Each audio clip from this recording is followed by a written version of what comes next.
This lens is a 14mm lens. This room is tiny, but it's the only room that I have available in my small apartment. We're gonna try to film a product ad in it. This is a product that I just made up so that I could allow you the chance to edit the footage as well without getting into any legal issues or anything like that. And so I have full creative control over the filming and editing of the product.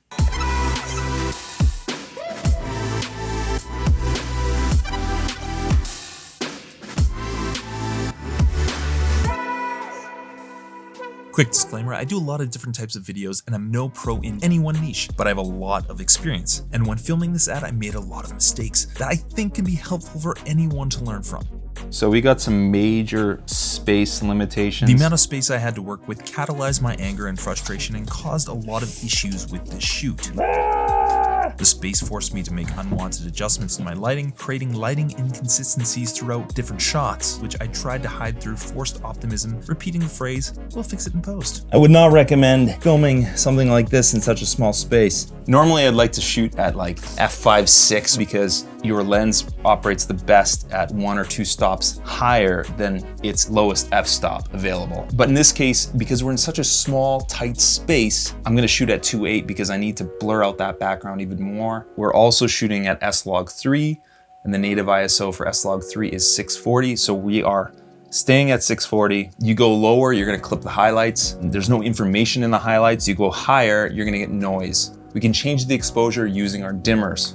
We are also exposing at 2 stops brighter than we normally would. And since this is such a small space, we're also gonna be manipulating this image in post quite a bit. So there's gonna be a lot of digital zooms, digital reframing, and because we don't have a big enough piece of glass, we're also gonna have to crop it out. We'll fix it in post. And here we go, first shot.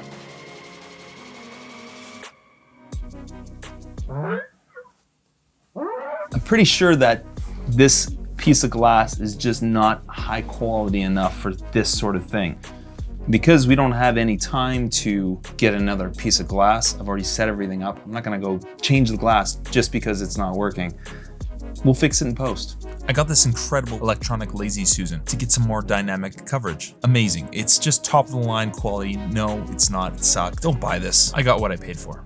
I kept the bottle in the same position, getting tons of coverage, different parts of the label, different types of movement, and I even experimented with the Aperture Mini, creating some different lighting effects. Let's continue with the theme of quality items. My wife bought this last from a Salvation Army. We're going low budget here. This isn't gonna be top shelf here, but we'll fix it in post. We're 120p, and I've changed my ISO to the dual native ISO, which is 12,800. So I'm gonna aim for these ice cubes to go right in the center. Okay, did that go good? I have no clue. Instead of using the bottle, I'm gonna use this flask to do the pour. I'm really hoping this works, because if it doesn't, I have not many more ideas.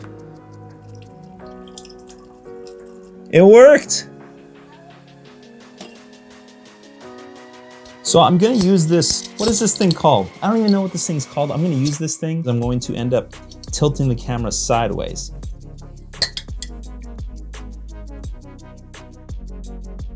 Overall, I was happy with most of the shots and can clearly see with more space, time, and money, I could make improvements. Don't do what I did, learn from my mistakes, but also make mistakes so you can actually learn. Or better yet, fix it in post. If you are interested in editing this footage, I have it available along with my course on Skillshare. There's a link below that will give you a free month of Skillshare. So you can edit this footage for this class, and you can take any other class that you'd be interested in.